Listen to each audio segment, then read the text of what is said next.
신명기 4장 10절부터 24절 제가 봉독하도록 하겠습니다.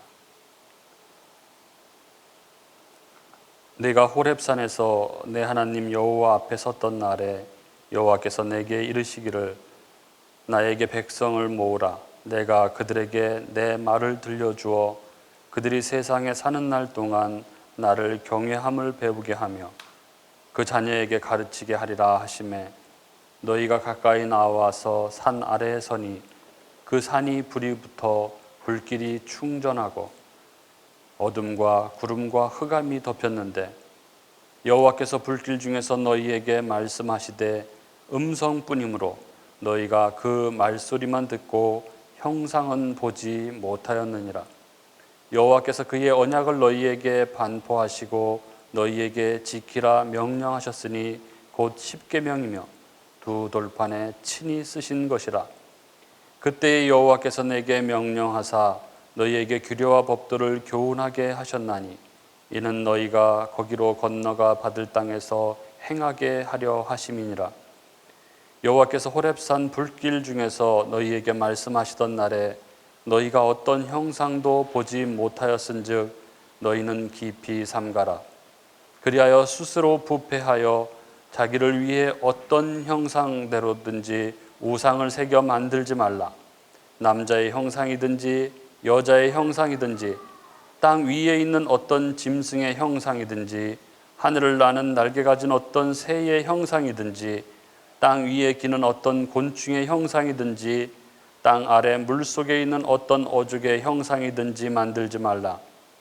또 그리하여 네가 하늘을 향하여 눈을 들어 해와 달과 별들 하늘 위의 모든 천체 곧 너희의 하나님 여호와께서 천하 만민을 위하여 배정하신 것을 보고 미혹하여 그것에 경배하며 섬기지 말라.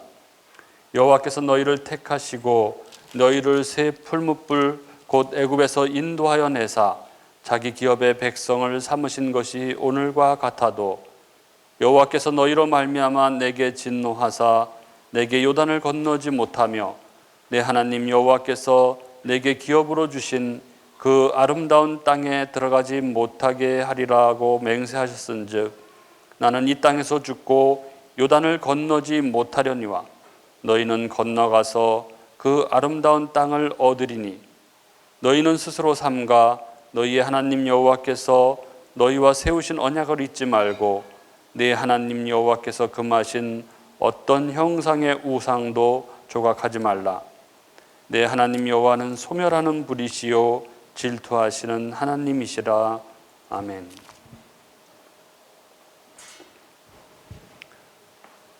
오늘 형상이 없으신 하나님이라는 제목으로 말씀을 전하도록 하겠습니다. 아는 것이 힘이다, 배워야 산다 이런 말이 있습니다. 이런 말은 지식의 중요성을 가리키는 말이라고 할 수 있습니다. 그런데 모든 지식 가운데 하나님을 아는 지식만큼 중요한 것은 없다고 생각합니다. 하나님을 아는 지식이 왜 이렇게 중요할까요? 요한복음 17장 3절은 이렇게 말씀합니다. 영생은 곧 유일하신 참 하나님과 그를 보내신 자 예수 그리스도를 아는 것이니라. 하나님과 예수 그리스도에 관한 지식은 이 영생, 영원한 생명과 관계가 되는 너무나 중요한 것이기 때문에 우리는 힘써 하나님을 알지 않으면 안 되는 것입니다. 그런데 하나님을 알되 참 하나님을 알아야 합니다. 불신자들도 하나님에 대해서 이야기하죠. 하늘이 무섭지 않느냐, 또 가물 때는 하늘이 비를 주셔야 되는 거지, 이렇게 이야기를 하지만 그들이 하나님을 말하고 있지만 하나님에 대해서 아는 것은 아니죠. 그저 막연하게 정체불명의 하나님에 대해서 이야기하고 있는 거죠. 우리는 참 하나님을 알아야 영생을 얻게 됩니다. 누가 조상집에 가서 밤새도록 울고 나서 이튿날 근데 누가 죽었지? 이렇게 이야기한다면 참으로 어처구니 없는 일 아니겠습니까? 믿는 사람들, 신자라고 하는 사람들이 하나님이 어떤 분이신지 모르신다면 절대로 그 하나님을 예배하고 섬기는 것이 불가능하다고 생각합니다. 또 하나님을 바로 알아야 내가 어떤 존재인지, 내가 어떤 사람인지도 알 수 있습니다. 인간을 이해하는 열쇠, 키는 피조물에게 있지 않고 하나님께 있다고 그렇게 이야기합니다. 그러므로 먼저 하나님을 내가 바로 알아야 내가 어떤 인간인지 알게 되고, 내가 어떤 존재인지 알아야 내가 어떤 인생을 살아가야 할지, 그래서 올바른 인생을 살아갈 수 있습니다. 때문에 하나님을 아는 지식이 너무나 중요한 것입니다. 오늘 말씀이 바로 하나님께서 이스라엘에게 직접 당신이 누구신지에 관해서 말씀하고 계시는 그러한 본문입니다. 오늘 말씀 안에서 참 하나님, 그리고 참된 우리의 모습을 확인함으로써 우리가 참된 인생을 살아갈 수 있는 그런 은혜의 시간이 될 수 있기를 바라겠습니다. 오늘 본문을 보시면은 10절을 보시면 이 말씀이 하나님께서 호렙산에서 모세에게 백성들을 다 모으라고 명령하시고 그들에게 전하신 내용이라는 것을 알 수 있습니다. 그리고 그 이유가 10절의 뒷부분에 나타나 있습니다. 하나님께서는 이 모인 백성들에게 그들이 세상에 사는 날 동안 하나님을 경외하는 법을 배우게 하고 또 그 자녀들에게 가르치게 하려고 하셨습니다. 그럼 하나님께서 이렇게 이스라엘 백성들을 다 모아가지고 그들에게 하나님을 경외하기 위해서, 그리고 그 자녀들에게 이것을 가르치게 하기 위해서 하신 말씀의 내용이 무엇일까요? 오늘 꽤 긴 본문인데 이 전체는 한 가지 주제를 말하고 있다고 할 수 있습니다. 그것은 바로 계속 반복되어 나오는 형상이라는 말인데, 하나님의 형상을 만들지 말라 하는 것입니다. 하나님의 형상을 만들지 말라. 우리가 많이 들어본 이야기죠. 바로 십계명에 나오는 그러한 이야기입니다. 우리는 이 십계명의 첫 번째 계명과 두 번째 계명이 다르다는 것을 알고 있죠. 첫 번째 계명은 나 외에 다른 신을 섬기지 말라는 것이고, 두 번째 계명은 우상을 만들지 말고 또 그것들을 섬기지 말라는 계명입니다. 얼핏 어떻게 보면 같은 계명인 것처럼 그렇게 들리죠. 그러나 첫 번째 계명과 두 번째 계명은 아주 완전히 다른 계명입니다. 첫 번째 계명의 이 명령은 다른 신을 섬기지 말 것에 관한 것이고, 두 번째 계명의 명령은 다른 신에 관한 것이라기보다는 하나님에 관한 것으로서 하나님을 섬길 때 형상화해서는 안 된다라는 점을 가르치고 있는 것이죠. 사실 오늘 본문이 이 제2계명이 바로 하나님을 섬기는 방법에 관한 것임을 증명하는 그런 증거 본문 중에 하나입니다. 이 바로 뒤에 다음 5장에 이 10계명이 나오는데 5장 한번 보시죠. 5장 8절에서 7절이 1계명이고 8절에서 10절이 제2계명을 말씀하고 있는 부분인데요. 여기 이 8절에 제2계명이 시작되는 8절에 사용되는 그 독특한 표현들, 이런 게 있죠. 위로 하늘에 있는 것이나 아래로 땅에 있는 것이나, 이런 구절이 나오는데, 이것이 오늘 우리 본문에서 나오는 16절에서 18절의 그것들이 그대로 사용되고 있습니다. 이렇게 오늘 본문과 10계명의 제2계명은 같은 말씀인 것이죠. 즉 제2계명은 하나님을 섬기되 그 하나님을 형상으로 만드는 것에 대해 금지할 것을 가르치고 있는 말씀인 것입니다. 그러나 우리가 이 제1계명과 2계명의 차이를 명확히 알고 있다고 한다면 그 다음 단계로서 한 가지 더 우리가 생각해 보아야 할 점이 있습니다. 오늘 말씀을 우리가 한번 잘 묵상해 보시면은 하나님께서는 이 분명히 제2계명, 즉 하나님을 형상화해서는 안 된다는 것을 말씀하고 있지만, 이것은 제1계명, 즉 우상을 숭배하지 말라는 것과 이게 같은 의미, 그런 의미가 이렇게 포함되어 있습니다. 성경에서 이 제2계명의 이 형상화에 대한 반대 말씀은 보통의 경우 이것이 제1계명의 다른 신을 섬기지 말라는 것으로 연결이 됩니다. 어떤 면에서 보면 형상화를 하는 것은 항상 다른 신을 섬기는 것으로 달려가는 그런 경향이 있습니다. 우리가 잘 아는 이야기죠. 이스라엘 백성들이 광야에서 이 금송아지를 만들어서 하나님이라고 말할 때 그들은 결코 하나님이 금송아지 모양이라고 믿었다거나 혹은 이 금송아지 자체가 하나님이라고 생각한 것은 아니죠. 그들은 뭐 그렇게 바보가 아닙니다. 그들은 단지 모세가 안 보여서 불안하니까 눈에 보이는 뭔가가 필요했고, 그래서 자기들이 생각하는 여호와 하나님의 그 위엄과 영광과 권능을 송아지의 모습으로 묘사하고 표현해서 예배했던 것이죠. 그런데 이렇게 이게 만든 이 형상이 단순히 표현이고 수단이라고 생각하는데 이게 반드시 어디로 가냐 하면은 그 형상 안에, 그 물질 안에 어떤 신의 영광과 영혼이 깃들어 있다라는 이런 생각으로 반드시 나아가게 된다는 것입니다. 그래서 결국은 그 형상 앞에 절을 하게 된다는 것이죠. 이게 이 죄인된 본성의 아주 일관된 경향입니다. 따라서 우리는 이 하나님을 형상화하는 것 역시 우상숭배다라고 이렇게 결론 내릴 수 있습니다.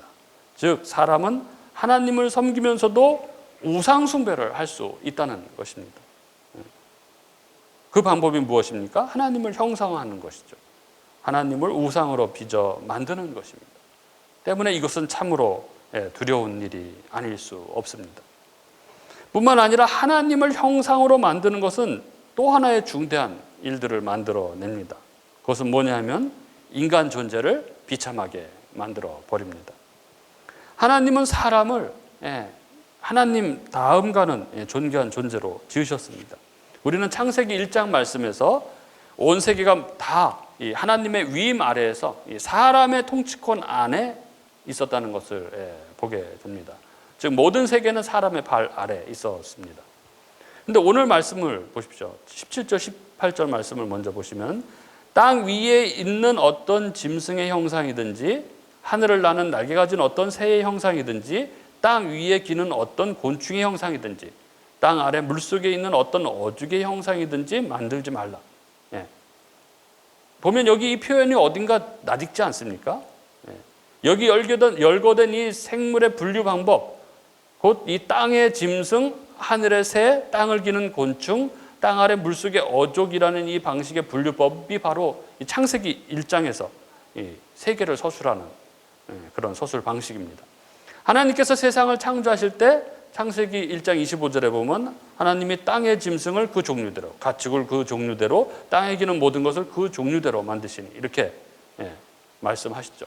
그리고 이 말씀에 붙여서 이렇게 말씀하십니다. 26절부터 28절, 우리가 잘 아는 말씀인데 하나님이 이르시되 우리의 형상을 따라 우리의 모양대로 우리가 사람을 만들고 그들로 바다의 물고기와 하늘의 새와 가축과 온 땅과 땅에 기는 모든 것을 다스리게 하자 하시고 하나님이 자기 형상 곧 하나님의 형상대로 사람을 창조하시되 남자와 여자를 창조하시고 하나님이 그들에게 복을 주시며 하나님이 그들에게 이르시되 생육하고 번성하여 땅에 충만하라 땅을 정복하라 바다의 물고기와 하늘의 새와 땅에 움직이는 모든 생물을 다스리라 하시니라 하였습니다. 즉 신명기 4장에 만들지 말아야 할 우상으로 언급되어 있는 이 동물의 각양 종류들은 사람이 하나님을 대신해서 다스려야 할 것들이었습니다. 여기 신명기의 이 분류법은 그대로 창세기 1장에서 가져온 것입니다. 그렇습니다. 사람은 이 각양 동물들을 섬기는 자가 아니라 다스리는 자였습니다. 하지만 사람이 하나님의 모습을 왜곡하게 될 때에 하나님의 형상을 자기 마음대로 만들게 될 때 그때 인간과 다른 피조물의 관계에 역전이 일어납니다. 즉 다스림을 받도록 되어 있었던 존재가 오히려 섬김을 받는 위치가 되어버리고 다스리도록 되어 있던 존재가 섬기는 자가 되어버리는 것입니다.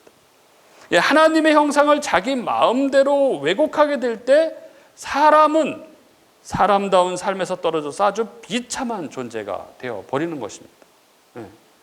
우주의 모든 피조물을 다스리던 존재에서 그 피조물에 무릎 꿇고 허리를 굽혀서 절하는 존재가 되어버리는 것입니다. 우리는 이것을 분명히 기억해야 합니다. 하나님은 우리를 존귀하게 지으셨습니다. 정말 복된 존재로 지으셨습니다. 복을 마음껏 누리며 살아가는 그런 존재로 만드셨습니다. 우리가 생각하고 있는 그 복됨, 행복, 이것보다 훨씬 더 복된 존재로, 행복한 존재로 우리를 만드셨습니다. 그리고 그것은 하나님을 진정 하나님 되게 할 때 일어나는, 누리게 되는 일입니다.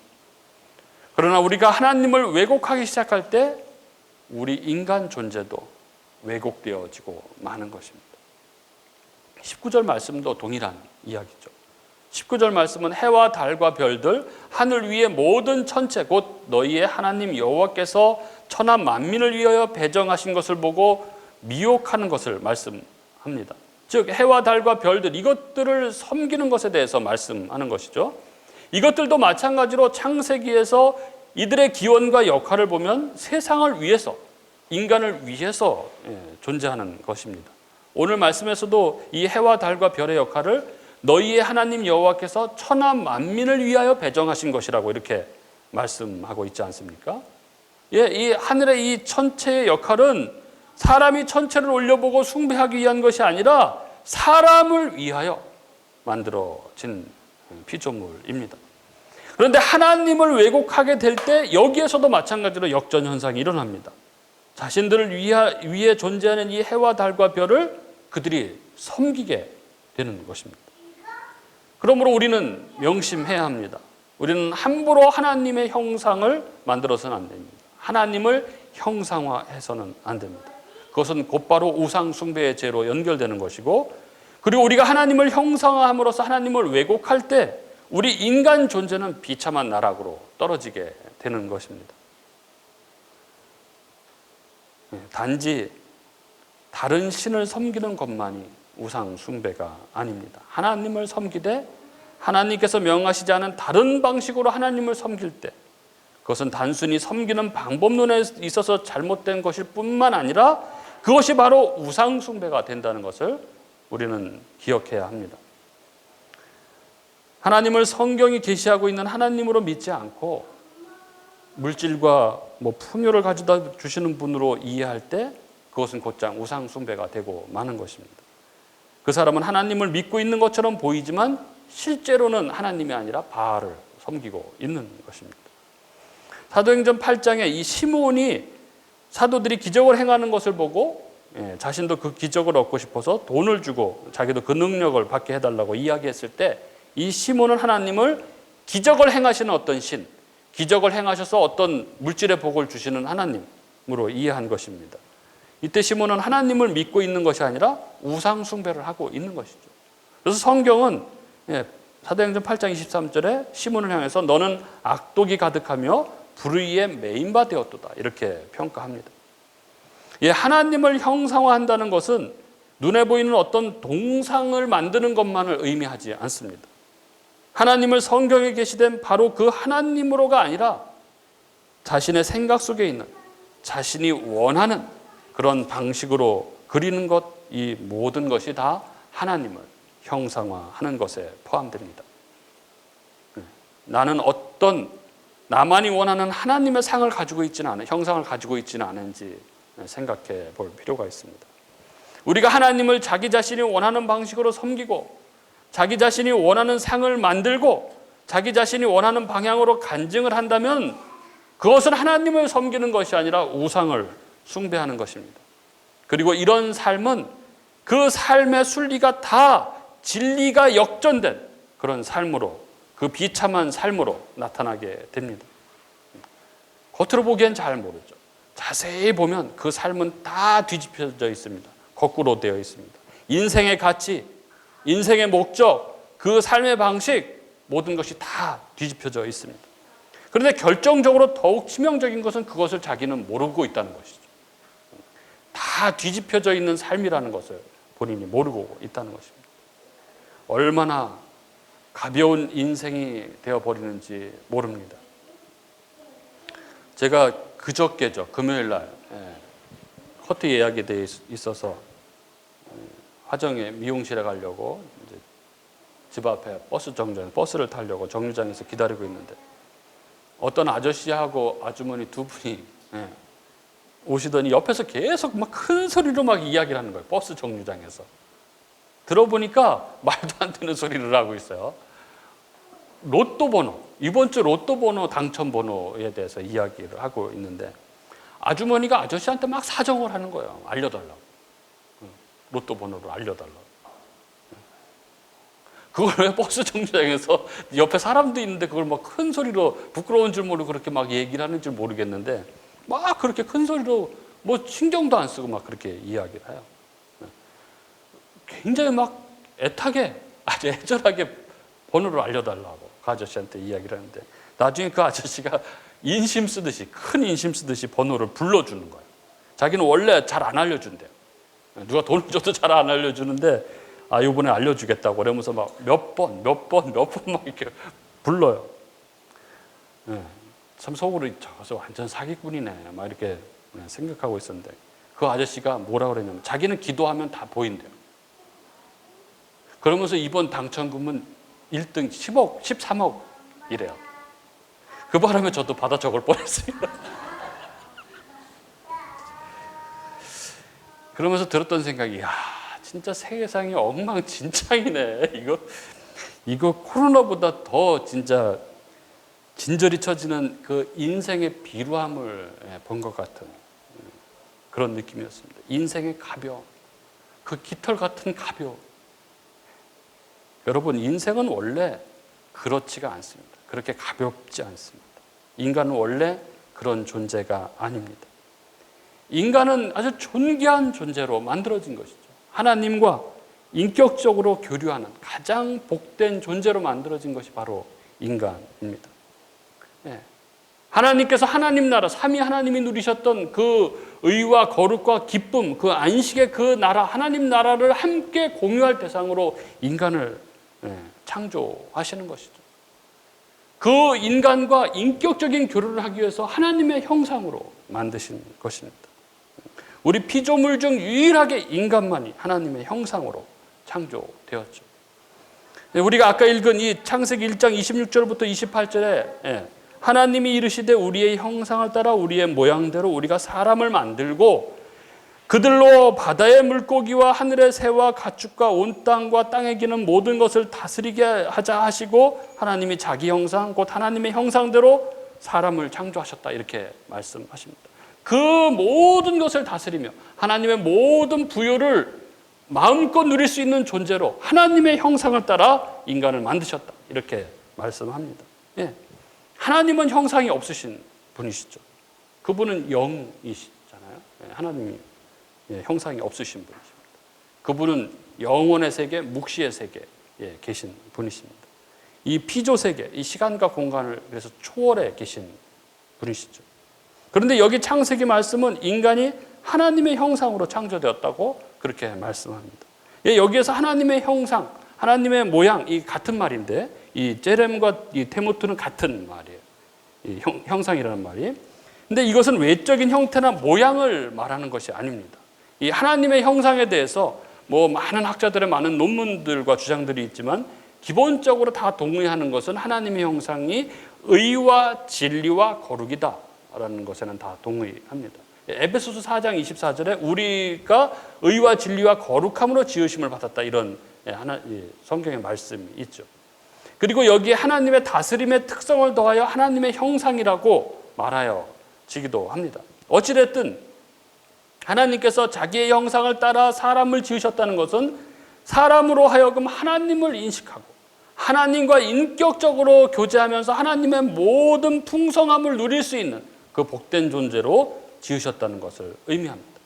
그래서 하나님의 형상으로 창조된 인간은 하나님과 완전히 연합되어서 하나님의 모든 충만한 생명력, 그 복 가운데서 하나님 나라의 부요를 누리며 모든 피조 세계와 조화를 누리며 그렇게 살고 있었습니다. 그런데 어느 날 그들 가운데 죄가 들어왔습니다. 그들은 스스로 하나님이 될 수 있다는 이 사단의 유혹에 넘어가서 하나님이 금하신 명령을 어기고 말았습니다.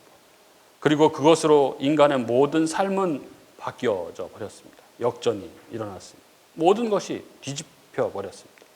원래 다 모든 것이 순리대로 창조되었는데 다 바뀌어 버렸습니다. 죄 때문에 다 순리가 바뀌어져서 비정상적으로 되어 버린 것이죠. 그래서 로마서 1장 23절은 이렇게 이야기합니다. 썩어지지 아니하는 하나님의 영광을 썩어질 사람과 새와 짐승과 기어다니는 동물 모양의 우상으로 바꾸었다.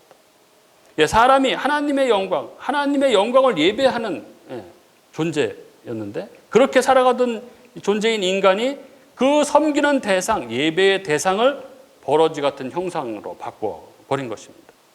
그리고 그 복된 인생이 다 바뀌어 버렸죠. 이 뒤에 24절부터 이 인생의 모든 불의함들, 인생이 다 뒤집혀진 그 불의함들이 쭉 열거됩니다.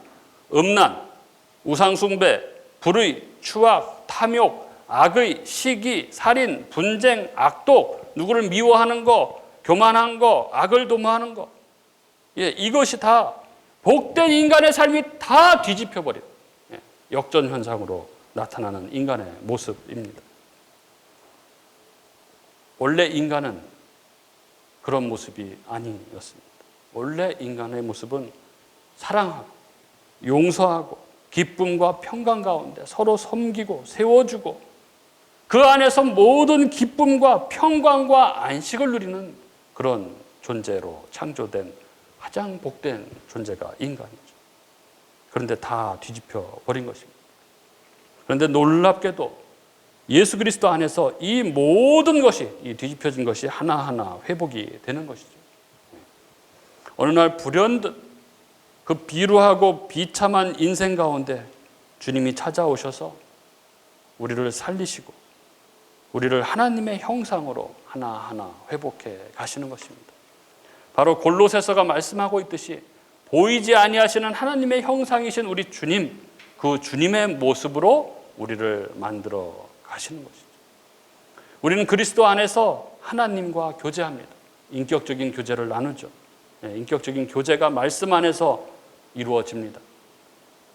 하나님께서 때로는 엄히 꾸짖으시기도 하시고, 때로는 따뜻하게 위로하시기도 하시고, 때로는 침묵하시기도 하시고, 때로는 불같이 바람같이 우리를 깊이 터치하시고 권면하시고 타이르시고 기다리시고 하면서 우리와 인격적인 교제를 하시면서 우리를 주님의 형상으로 그렇게 만들어 가시는 것이죠.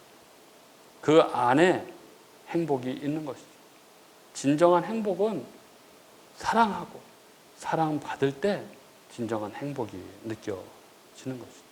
그 안에 참된 행복이 있습니다.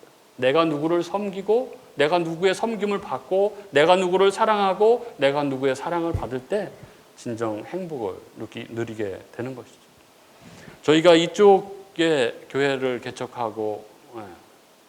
개척하면서 만난 사람들, 또 이곳에 생활하면서 만나게 되는 사람들로부터 많은 사랑을 받고 요즘엔 막 너무 이렇게 그 안에서 행복감을 느끼고 합니다.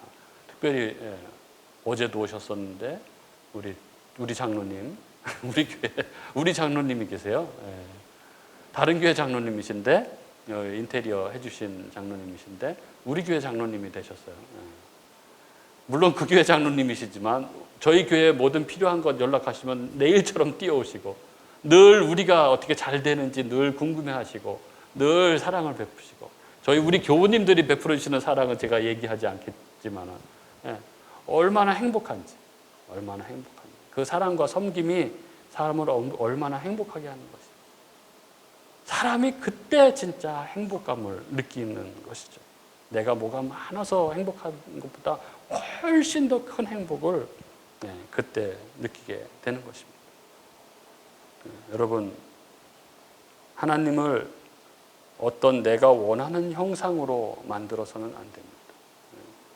우리가 만들어낸 어떤 틀이나 이미지가 이 계시된 성경이 가르치고 있는 하나님이신지 우리는 늘 확인해야 합니다. 그래서 우리 안에 있는 우상적 하나님상이 우리로 인격적인 하나님을 만나고 예배하는데 방해가 되지 않도록 그렇게 해야 합니다. 저는 행복하게 살고 싶습니다. 행복하게 살고. 그리고 예수 안에서 그 행복의 길이 활짝 열렸습니다. 말씀 안에서 참된 하나님을 만나고 그 하나님을 바라보면서 우리의 존재됨을 깨닫게 되고 그리고 하나님 말씀에 순종하며 살아가는 것이 얼마나 행복한 것인지, 그 말씀 안에서 나를 바라보면서 말씀으로 하나하나 나를 다스리면서 하나님이 말씀하신 대로 이웃을 사랑하고 주변을 돌아보고 섬기고 살아가는 그 행복한 삶이 우리 앞에 활짝 열렸습니다. 지금 신종 코로나 바이러스 때문에 온 세상이 움츠려 있고 공포에 있고 그렇습니다.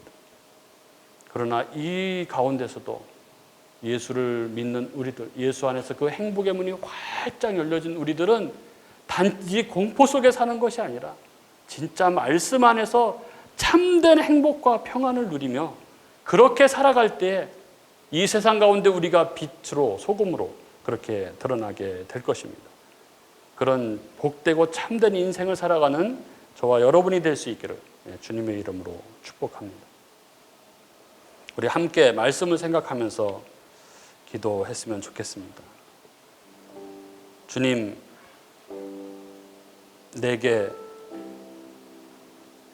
내가 나를 위하여 만든 하나님 상이 있습니다. 주님, 오늘 말씀 앞에 그 추악한 우상의 모습을 드러내 주시고, 주님, 이 시간 은혜를 주셔서 그 우상을 깨트리는 놀라운 역사가 나타나게 하여 주옵소서. 주님, 우리가 그리스도의 형상으로 새로워지게 하여 주옵소서. 주님 안에서 참된 자유, 참된 평강, 참된 안식, 그 모든 복락이 회복되고 누려지는 행복한 삶을 살아가게 하옵소서. 우리 말씀을 생각하면서 같이 기도하도록 하겠습니다. 사랑의 하나님 감사합니다. 하나님, 오늘 말씀 가운데 하나님 또한 우리를 돌아보게 하여 주시니 감사합니다. 주님께서 어떤 형상으로든지 하나님을 만들지 말라. 그것은 곧 우상 숭배요, 그것은 곧 우리의 존재가 비참의 나락으로 떨어지는 것이라는 것을 다시 한번 깨닫게 하여 주시니 감사합니다. 하나님, 말씀 안에서 하나님의 참된 모습을 바라볼 수 있게 하여 주옵소서. 언약하시고 언약을 반드시 지키시는 하나님, 우리를 사랑하셔서 그 아들을 십자가에 내어주시는 그 하나님, 우리를 너무나 사랑하시는 하나님, 의로우신 하나님, 죄를 용납하시 못하시는 그 하나님, 그 하나님의 참된 모습, 그 모습을 예수 그리스도 안에서 하나님 다시 한번 깨닫게 하여 주시고, 우리가 주님을 닮은 모습으로 살아갈 수 있도록 나를 내어주어 다른 사람을 살리는 삶을 살게 하시고, 주님, 다른 사람을 섬기고 다른 사람을 세워주기 위해서 나의 모든 것을 내어주시는 그 주님의 모습을 닮은 모습으로 살아갈 수 있도록 인도하여 주시고, 그렇게 살아가는 우리의 삶 가운데 그 하나님 나라의 모든 복락들을 마음껏 누릴 수 있는 그런 삶이 될 수 있도록 주님, 우리를 붙드시며 인도하여 주옵소서. 사랑의 하나님, 우리로 참 하나님을 예배하게 하여 주옵소서. 내가 만든 형상을 무너뜨리고 말씀 안에서 그리스도를 닮은 모습으로 우리가 자라가게 하여 주옵소서. 그리하여 그 안에서 참된 행복을 누리며 살아가게 하옵소서. 감사드리며 예수님의 이름으로 기도합니다.